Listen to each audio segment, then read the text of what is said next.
축원합니다. 우리가 사람을 따른다고 하는 것, 이거 참 굉장히 중요한 일입니다. 우리가 누군가를 따르려고 하면은 그 사람에 대한 신뢰, 믿음이 있어야 따라요. 아무나 사람을 따르는 게 아닙니다. 그리고 그 사람을 따르려고 하면은 또 사람들이 나를 따르게 하려고 하면 내가 먼저 앞장서는 솔선수범이 있어야 합니다. 자기는 하지 않냐고 말로만 하는 사람은 우리가 결코 리더로 따를 수가 없어요. 사람들이 나를 따르게 하기 위해서는 우리가 사람들에게 신뢰감을 줘야 되고 솔선수범해야 됩니다. 어떤 사람은 사람을 잘못 만나서 인생이 더 큰, 정말로 사람을 잘못 따라가지고 인생이 더 큰 어려움을 만나는 사람이 있어요. 차라리 내가 그 사람을 따라가지 않았더라면은 내 인생의 풍파가 이렇게 심하진 않을 텐데 하고 아쉬워하고 후회하는 사람들이 있습니다. 근데 어떤 사람은 사람을 잘 만나서 그 사람을 잘 따름으로 인해서 자기가 처한 현실과 고난과 어려움에서 벗어나고 재기하고 회복되어지는 사람이 있습니다. 사람을 잘 만나고 잘 따랐기 때문에 그렇습니다.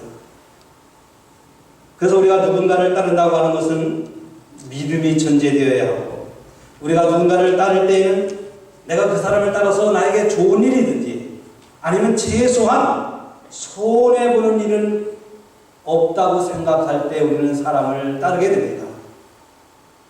우리는 살아가면서 사람을 따르기도 하고 때로는 다른 사람들이 나를 따르기도 합니다. 근데 우리가 다른 사람을 따른다고 할 때 가장 중요한 것은 어떤 사람을 따르냐 하는 거예요. 내가 따라가는 사람, 내가 그를 쫓아가는 그 사람이 어떤 사람이냐, 굉장히 중요한 일입니다. 우리가 아무나 따랐다가는 정말 어려운 일을 당하기 때문입니다. 그리고 또 하나는 내가 언제 그를 따라야 할 것이냐고 하는 이 시간, 이 굉장히 중요한 거예요. 아무 때나 따른다고 해서 아무리 좋은 사람이라 할지라도 좋은 게 아니에요. 따라야 할 시간을 잘 맞춰서 그 사람을 따라가야 그 사람에게 은혜가 되고 복이 되고 좋은 일이 생기는 거예요. 아무 때나 따라가서는 결코 좋을 수가 없어요.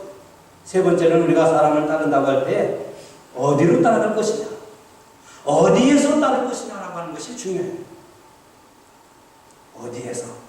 어디로 따라갈 것이냐.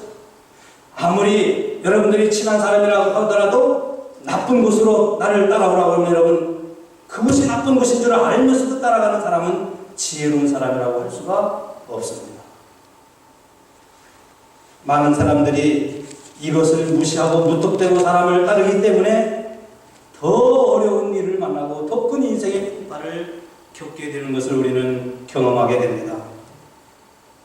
저는 오늘 저와 여러분들이 분명하게 따라야 할 한 분을 여러분들에게 소개하고자 합니다. 바로 우리 구주 예수 그리스도이십니다. 예수님은 요한복음 12장 26절에서 사람이 나를 섬기려면 나를 따르라.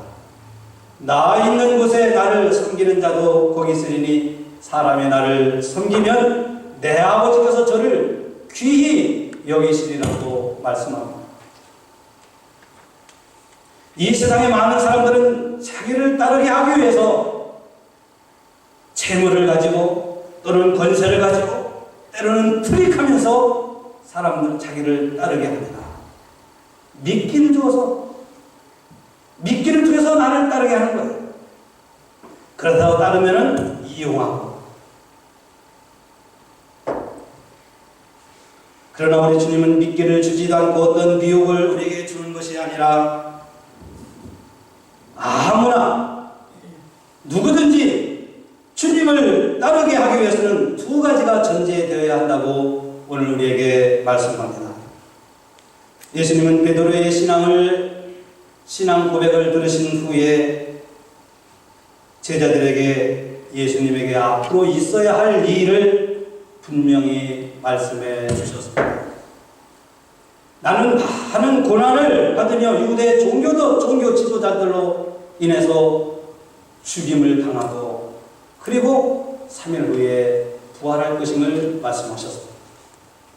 오늘 본문 22절의 말씀은 예수님 자신이 직접 겪을 고난과 죽음 그리고 부활에 대한 예수님의 첫 번째 예고의 말씀입니다. 우리가 옳은 길을 가려고 하면 사람들로부터 고난을 당할 때가 있습니다. 그럴수록 우리가 믿음을 지키고 우리가 옳은 길을 걸어갈 때 우리에게 당하는 고난이 찾아온다 할지라도 우리가 믿음을 지키고 믿음으로 나아갈 때 하나님 나라를 위해서 살아가는 우리의 삶이 얼마나 고귀하고 가치 있는 것인가 하는 것을 우리가 깨닫게 됩니다. 그러므로 우리는 사람들의 눈총을 의식하기보다는 하나님의 눈길을 중요시 여길 수 있는 믿음 생활을 해야 합니다. 그러면 오늘 본문의 말씀같이 예수님께서 제자들에게 자신이 받을 고난에 대해서 왜 예고하셨을까요? 제자들의 성숙한 신앙을 위해서입니다. 3년 동안 제자들이 예수님을 따라다니면서 그들은 복음을 전할 수 있었고 그들은 나가서 병든 자를 고칠 수 있었고 지금까지 그들이 살아오면서 이기적이고 개인주의적이고 자기 멋대로 살아가던 그들이 예수를 따라다니면서 이제는 성숙해져가는 신앙의 모습을 볼 수 있었고 그리고 제자의 입에서 예수는 살아계신 하나님의 아들이요 우리의 나의 구세주라고 하는 신앙 고백을 받으신 후에 제자들에게 예수님이 앞으로 당해야 할 고난을 예고해 주신 것입니다. 예수님에 대한 바른 신앙 고백은 하나님의 어떠한 말씀도 예수님이 당해야 할 고난과 죽임에 대한 말씀도 들을 수 있는 조건이 되어진다고 하는 것을 여기서 가르쳐줍니다. 저는 우리 금난교회 성도 여러분들도요 예수에 대한 바른 신앙 고백을 할 수 있을 때에 제가 여러분들에게 전하는 어떠한 말씀도 아멘으로 받아들일 수 있다고 생각을 해요. 여러분들이 예수에 대한 바른 신앙이 고백이 되어지지 않으면 어떠한 말씀도 하나님의 말씀으로 받아들일 수가 없습니다. 여러분들이 하나님이 주시는 어떠한 계시의 깊은 말씀이라도 받아들일 때 여러분에게는 은혜가 되고 믿음이 역사가 일어나고 이 교회는 큰 축복이 되는 줄로 믿습니다. 근데 고린도 전서에 보면 고린도 교회는 그렇지 못한 교회의 모습으로 성경은 우리에게 말씀합니다. 이 고린도 교회는요 바울이 그래서 내가 성도들에게 젖으로 먹였다 그랬습니다. 다시 말씀드리면 고린도 교회 성도들은 듣기 좋아하는 설교를 들으려고 했어요. 하나님의 깊고 심오한 진리의 말씀을 전하면 이거 부담된다는 거예요. 신앙생활하기 부담되기 때문에 이것은 전하지 말고 그저 우리 귀에 듣기 좋고 우리 마음에 듣기 좋은 얘기만 전하라고 바울에게 이렇게 요구를 한 거예요. 그 바울은 그래? 그러면은 내가 당신들에게 이런 말씀을 전하겠어. 항상 듣기 좋은 얘기를. 그래서 바울은 내가 항상 성도들에게 젖으로 먹였다, 밥으로 먹이지 않았다고 그랬어요. 고린도 교회 성도들은 교회와 우리가 세상에 살면서 힘들고 어려운데 교회 오면 위로의 말씀을 들어야지. 내 마음이 위로를 받아야지 왜 교회에 와서 부담되는 말씀을 들어야 되냐고 그렇게 생각을 하는 거예요. 그 결과 고린도 교회의 모습은 어떤 교회였습니까? 늘 싸우는 교회고 늘 분열이 생기는 교회고 늘 다툼이 있는 교회였습니다. 분쟁이 일어났어요. 교회의 문제가 늘 시끄러웠던 교회의 모습으로 성경은 우리에게 말씀하고 있지 않습니까?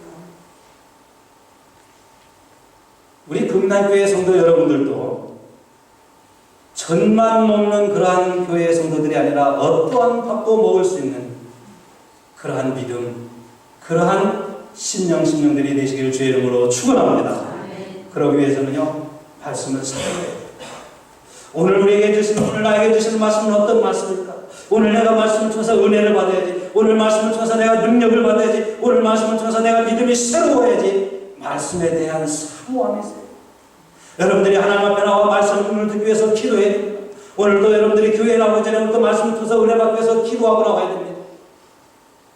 은혜를 사모하고 말씀을 사모할 때 여러분들에게 주시는 하나님의 말씀이 능력이 되고 여러분의 신령의 변화를 일으키고 용기와 위로와 세임이 넘치는 말씀이 되는 줄로 믿습니다.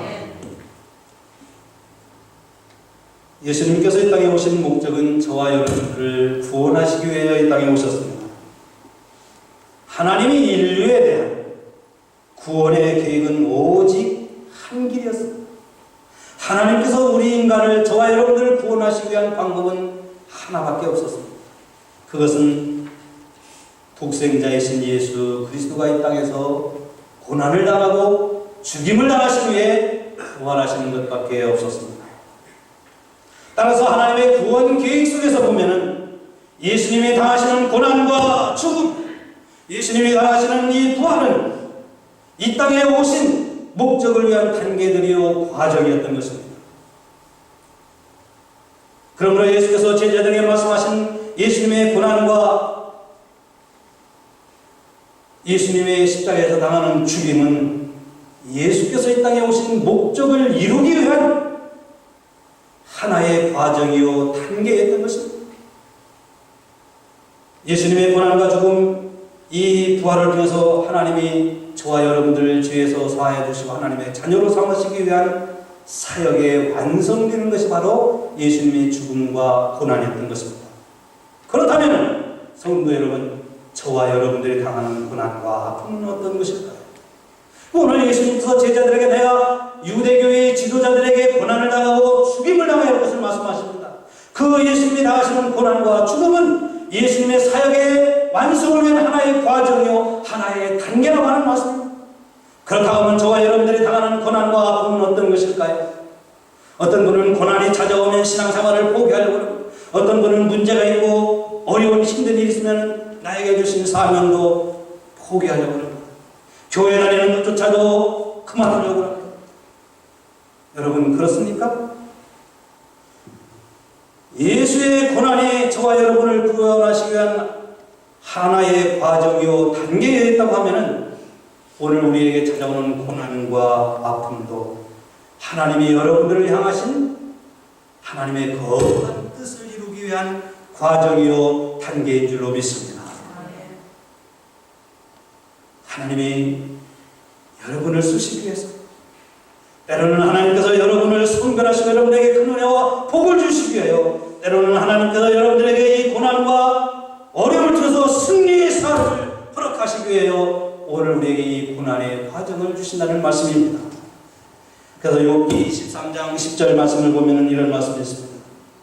이 말씀은 제가 참 좋아하는 말씀입니다. 우리 같이 한번 읽어봅니다. 시작. 나의 가는 길을 오직 그가 아시나니 그가 나를 단련하신 후에 내가 정금같이 나오리라. 우리 같이 한 목소리로 다시 한번 읽어봅니다. 이 성경을 읽을 때는요 큰 목소리를 내요.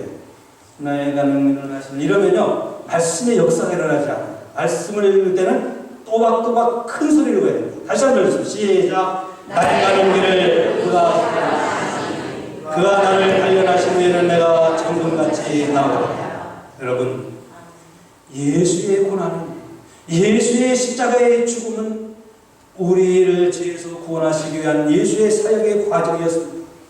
오늘 우리에게 당하는 숱한 고난과 숱한 어려운 문제의 아픔도 하나님이 저와 여러분들을 사랑하시고 축복하시고 여러분들을 쓰시기 위한 하나의 과정이요 단계인 줄로 믿으시길 바랍니다. 예수님이 자신이 받게 될 고난을 말씀하시는 것은 결국 예수를 따르는 모든 자들이 이러한 고난과 어려움을 당할 수 있다고 하는 것을 가르쳐 주시기 위함이었습니다. 그러면서 예수를 따르는 것이 뭔가? 지난주에는 예수를 믿는다고 하는 게 뭔가? 예수는 누구인가? 그 예수에 대한 고백이 무엇이라는 것에 대한 말씀이었는데 오늘은 예수를 따르는 것이 뭔가? 그냥 예수를 쫓아만 가고 예수님이 있는 곳에 가기만 하는 것이 예수를 따르는 것인가? 오늘 성도들이 교회에만 나오는 것이 그냥 교회에만 다니는 것이 예수를 따르고 예수를 믿는 것인가? 오늘 예수님은 그것에 대한 명확한 답을 말씀하고 있습니다. 예수를 따르는 것은 첫째는 자기를 부인하는 것이고 두 번째로는 날마다 자기에게 주어진 십자가를 지는 것이라고 말씀합니다. 이소부와의 이런 얘기가 있습니다. 어떤 사람이 사냥개를 하나 길렀는데요. 이 사냥개가 주인을 얼마나 잘 따라다녔냐면 주인이 사냥을 나가면 이 사냥개는 주인을 늘 따라다녔어요. 근데 이 사냥개가 몇 년이 지나고 나이가 들어서 잘 걷기도 힘들었어요. 이빨도 이제는 무뎌졌어요. 이빨도 빠졌어요. 어느 날 주인이 어김없이 또 사냥을 하러 갑니다. 그래서 사냥개는 또 주인을 따라갑니다. 한 마리의 숫사슴을 잡기 위해서였어요. 근데 숫사슴이 지치고 지쳐가고 쓰러졌어요. 사냥개가 달려갑니다. 달려가서 사냥개가 숫사슴을 물어야 하는데 이빨이 아파요. 이빨이 빠졌어요. 그 제대로 물지 못해서 이 숫사슴이 도망가고 말았어요. 그랬더니 주인이 사냥개에게 막대기로 이 개를 때리기 시작합니다. 너희 놈도 때문에 사슴을 놓쳤다고 막 이 사냥개를 때립니다. 사냥개의 온몸에 피투성이 되었습니다. 맞다가 사냥개가 주인에게 울부짖으며 입을 열었습니다. 주인님, 내가 지금까지 주인을 따라다니신 것을 아시지 않습니까? 내가 지금까지 주인을 따라다니는 것을 아십니까? 내가 나이가 들어서 이제는 이빨이 빠지고 이빨이 성하지 못해요. 사냥개를 놓친 것입니다. 내가 주인을 따라다니다가 살아온 삶의 모습이 이 모습 아닙니까? 그러니 내가 주인을 따라다니는 과거를 생각해 주십시오. 하면서 이 사냥개가 헝헝 울면서 숨을 거뒀다고 하는 이솝의 이야기가 있습니다. 여러분, 우리 인생이 사냥개와 같은 존재에서는 너무나 허무합니다. 우리는 인생의 주인을 잘 만나야 합니다. 예수님은 그래서 나는 길이요 진리요 생명이니 나로 말미암지 않고는 아버지께로 올 자가 없다고 우리에게 말씀하셨습니다. 예수님으로 요한복음 8장 12절에서 나는 세상의 빛이니 나를 따르는 자는 어둠에 다니지 아니하고 생명의 빛을 얻으리라.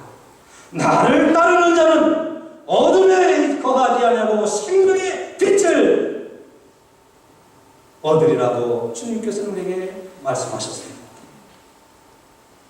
예수를 따르는 것이 예수를 믿는 것입니다. 예수를 따르는 것이 우리의 신앙생활이고 예수를 따르는 것이 교회를 섬기는 일이요 예수를 따르는 것이 영생을 얻는 길인 줄 우리는 믿습니다. 기독교는 죄의 문제를 심각하게 다루는 신앙을 갖고 있습니다. 모든 문제의 근원을 죄에서부터 출발한다 이렇게 생각을 합니다. 죽음도 죄를 통해서 왔고 인간의 질고도 죄를 통해서 왔고 인간이 당하는 숱한 문제들도 죄를 통해서 이 세상에 왔다고 우리는 믿습니다. 그래서 이 죄의 문제를 해결하러 오신 분이 바로 우리 예수 그리스도이십니다.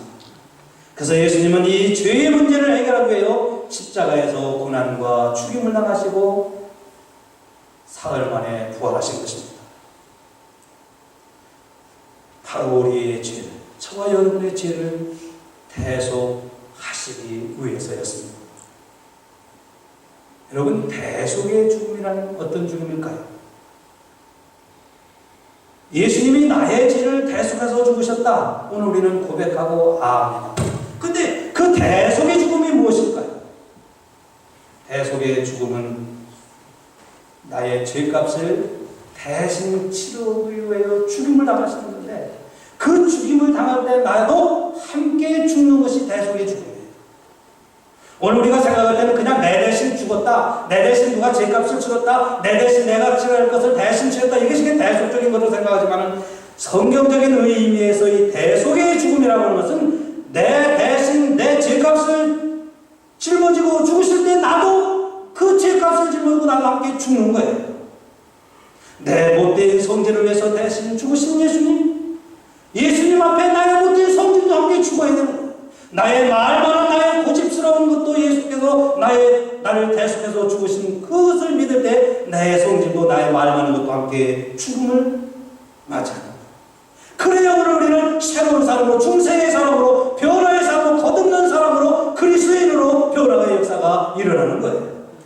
오늘날 많은 사람들이 예수를 믿고 예수께서 대속의 죽음을 죽었다는 것을 알지만은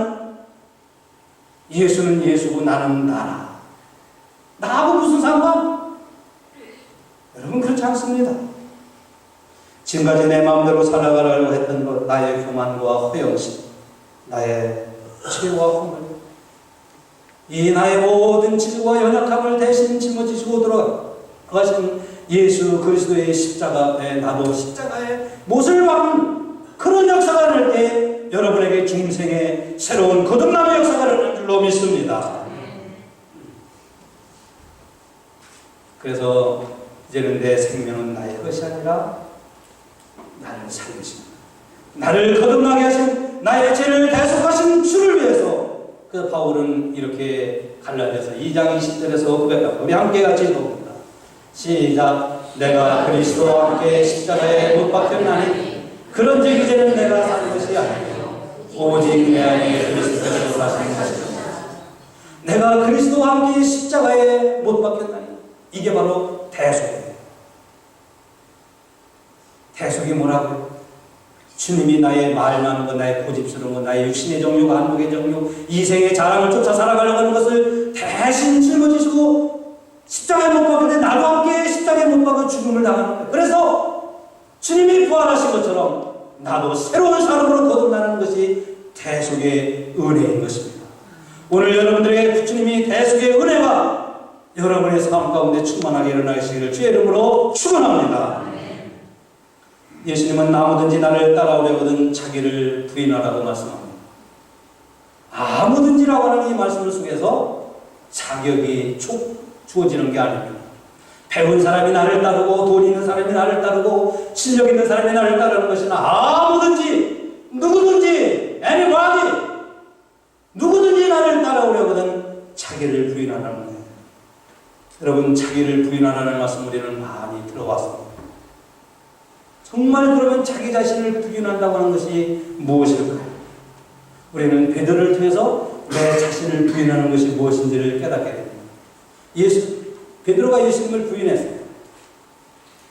예수님이 분명히 자기가 따르던 메시아고 그리스도라고 고백했던 베드로가 예수가 예수인 줄 알았었는데 사람들이 저 사람 그 일당이라고 나는 저 사람을 도무지 알지 못한다고 부인했어요. 그게 부인이 뭐냐? 잡아떼는 게 부인이에요.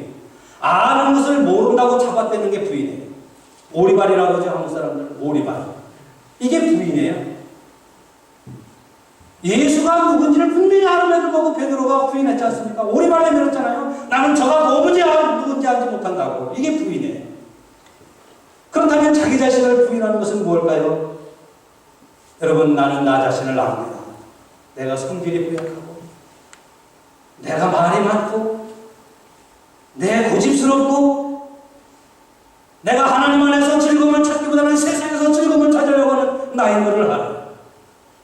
나는 얼마나 이기적이고 나는 마음씨가 얼마나 곱지 못하고 근데 나를 아는 내가 나를 모른다고 잡아들이는 게 나를 부인하는 거예요. 자기 자신을 부인한다고 하는 것은 그래서 내 안에 있는 또 다른 나를 내가 모른다고 부인하는 겁니다. 또 내 안에 있는 또 다른 나가 어떤 나입니까? 주님의 말씀보다는 주님의 뜻보다는 세상에서 즐거움을 찾으려고 세상 방법대로 살아가려고 그러고 믿음으로 살지 못하게 하고 사람들을 미워하게 하고 교만하게 하고 거짓되게 하고 허영심에 들뜨게 하고 사랑의 사람을 사랑하지 못하게 하는 나 안에 있는 내 안에 있는 또 다른 나를 내가 모른다고 잡아떼야 됩니다. 자꾸 내가 내 안에 있는 또 다른 나를 인정할 때 그래 나는 사람들을 미워하는 마음이 있어. 그러면 자꾸 사람을 미워하게 돼요. 나는 거짓된 마음이 있어. 나는 거짓이 있어. 그러면 자꾸 사람들을 거짓하게 돼요. 내 안에 교만이 있어. 교만. 여러분 자꾸 인정해 보십시오. 그럼 여러분이 교만해집니다. 여러분들이 나는 성질이 고약하니까 자꾸 인정해 보세요. 그럼 여러분의 성질이 자꾸 고약해지는 거예요. 근데 내 안에 있는 또 다른 나를 나는 몰라. 나는 그 사람 몰라. 내 안에는 다른 사람 모르고 내 안에는 오직 예수 그리스도만 있다고 고백하는 것이 나를 부인하는 것인 줄 믿습니다. 이게 나를 부인하는 거예요. 사람들은 자기 안에 있는 또 다른 자기를 부인하지 못하기 때문에 내 안에 있는 내가 이 한쪽에서는 예수를 믿으려고 한쪽은 거룩하게 살려고 하는데 또 다른 내가 거룩하고 예수를 믿지 못하게 살아가려고 하는 거예요. 나를 지배하는 또 다른 나를 다스릴 수 있는 주님을 우리가 그래서 요청해요. 내 안에 또 다른 나가 있는데 이 나는 잘못된 나 모른다고, 나는 그가 누군지 모른다고. 그러니 내 안에 주님이 들어오셔서 나의 진정한 주인이 되어주시고 나를 통치하시고 다스려 주시고, 이것이 주님을 영접하는 거예요. 이것이 주님을 나의 구세주로, 나의 주인으로 고백하고 인정하는 거. 이게 나 자신을 부인하는 거예요. 사랑하는 성도 여러분, 여러분들이 여러분 자신을 부인하면 부인할수록 여러분 안에서는 우리 주님께서 여러분의 진정한 주인이 되어주시고, 나 자신을 부인하면, 나 자신을 잡아떼면 될수록 내 안에는 주님이 나의 진정한 주권자가 되시는 줄로 믿습니다. 그래서 자기 부인은 하나님과의 관계이며 자기 부인은 영성이고 영적 생활입니다. 예수님은 자기 십자가를 지지 않으면 그리스도의 제자가 될 수 없다고 오늘 성경을 통해서 우리에게 말씀합니다. 그러므로 자기 부인이란 나의 진정한 주권자를 주님으로 맞이하는 것이 자기 부인인 것입니다. 많은 기독교인들이 매우 지키기 어려운 것 중에 하나가 바로 자신의 방법을 포기하는 겁니다. 진정으로 영적인 순종의 핵심은 바로 여기에 있습니다. 내 방법, 나의 장엄, 나의 교만, 나의 허영심, 나의 거짓됨, 나의 완악함, 나의 죄악스러움, 이것을 포기할 수 있는 것. 자신의 성질들도 주님의 요청에 따라 정말 주님이 나를 통치하도록, 나를 다스리도록 인정하는 것, 이것이 자기 부인이고, 이 자기 부인이야말로 예수를 따르는, 구원을 이루게 하는, 얻게 하는, 예수의 제자가 되게 하는 하나의 방법이라고 오늘 주님은 우리에게 가르쳐줍니다. 두 번째로 우리가 주님을 따르는 길은 날마다 자기의 십자가를 지는 것이라고 말씀합니다. 23절 보면은 아무든지 나를 따라오려거든 자기를 부인하고 날마다 제 십자가를 지고 나를 쫓을 것이라 그랬습니다. 제 십자가를 라고 하는 말씀은 우리의 신앙은 십자가로 시작해서 십자가로 마칩니다.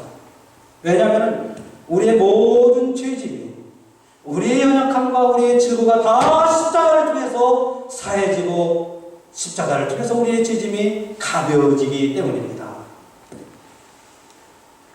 이 십자가야말로 우리가 증거하고, 이 십자가야말로 우리가 전해야 할 하나님의 구원의 도리인 줄로 믿습니다. 그래서 고린도전서 1장 18절 말씀을 보면 십자가의 도가 멸망하는 자들에게는 미련한 것이요 구원을 얻는 우리에게는 하나님의 능력이라, 이렇게 말씀합니다. 이 십자가의 능력이 여러분의 삶 가운데서 힘있게 솟아나는 역사가 있으시기를 바랍니다. 그럼 십자가를 지는 것이란 뭘까요? 뭐 지게 지듯이 뭐 지구만 다니면 십자가를 진다고 그러면 우리가 수백 번이라도 지겠어요. 이 십자가를 지는 게 뭘까요? 여러분, 자기 부인이 하나님과의 관계인 영성이라고 하면은 제 십자가를 지는 것은 말씀을 실천하는 성도의 삶을 가리키는 거예요. 하나님과의 관계가 바로 자기 부인이라고 하면은 십자가를 지는 것은 성도의 삶을 의미하는 거예요. 신앙생활입니다. 이 십자가를 지는 것은 가정생활을 의미합니다. 이 십자가를 지는 것은 교회생활을 의미합니다. 십자가를 지는다고 하는 것은 우리가 세상에 나와서 사회생활하는 것을 의미하는 거예요. 이 교회생활, 가정생활, 사회생활, 이 신앙생활은 함께 어우러지는 것이지 교회에서는 따로, 가정에서 따로 이루어지는 것이 아니에요. 주님께서 십자가를 지고 최종적으로 가신 곳은 골고다라고 하는 언덕이었습니다.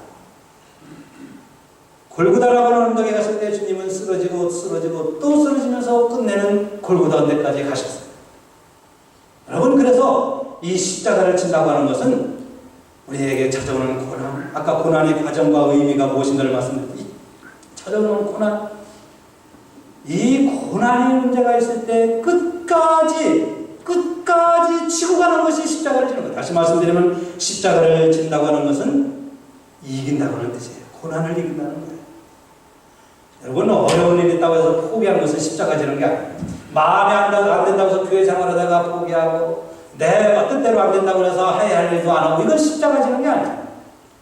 사실 이거 예수 믿는 믿음이 아니에요. 예수 믿는 예수를 따라가는 제자의 삶이라고 하는 것은 내 마음에 내 뜻에 내 생각이 안 들어도 때로는 아픔이 있고 상처가 있어도 끝까지 십자가를 지고 가서 결국은 끝내 이기게 하신 하나님의 능력을 믿고 나가는 것이 십자가를 지는 줄로 믿습니다. 여러분, 그래서 십자가를 지는 것은 승리하는 것을 의미해요. 여러분에게 찾아오는 고난, 오늘 우리가 당하는 아픔의 문제가 있을지라도 십자가를 지는 여러분에게 승리가 있으시길 주의 이름으로 축원합니다. 자기 십자가는 그러면 뭘까요? 어떤 사람은 자기가 잘못했고 이게 내 십자가다 이렇게 생각해요. 자기가 가지 말아야 할 곳을 가서 나쁜 짓을 했고 이게 나의 십자가로 생각해요. 이거 십자가가 아니고는 죄의 결과예요. 십자가라고 하는 것은요, 내가 믿음으로 살려고 하는데, 내가 말씀대로 살려고 하는데, 내가 은혜롭게 내가 성령이 충만한 대로 살아가려 하는데 이거를 방해하고 저해하고 못하게 하는 이 세상의 사람과 세상의 모든 권세와 이런 것들이 십자가인 거예요. 어떤 사람은 내 주변에서도 고집스러운 고집 때문에 하나님 앞에 나가 예배하는 것을 방해하는 이 사람이 바로 나에게는 십자가예요.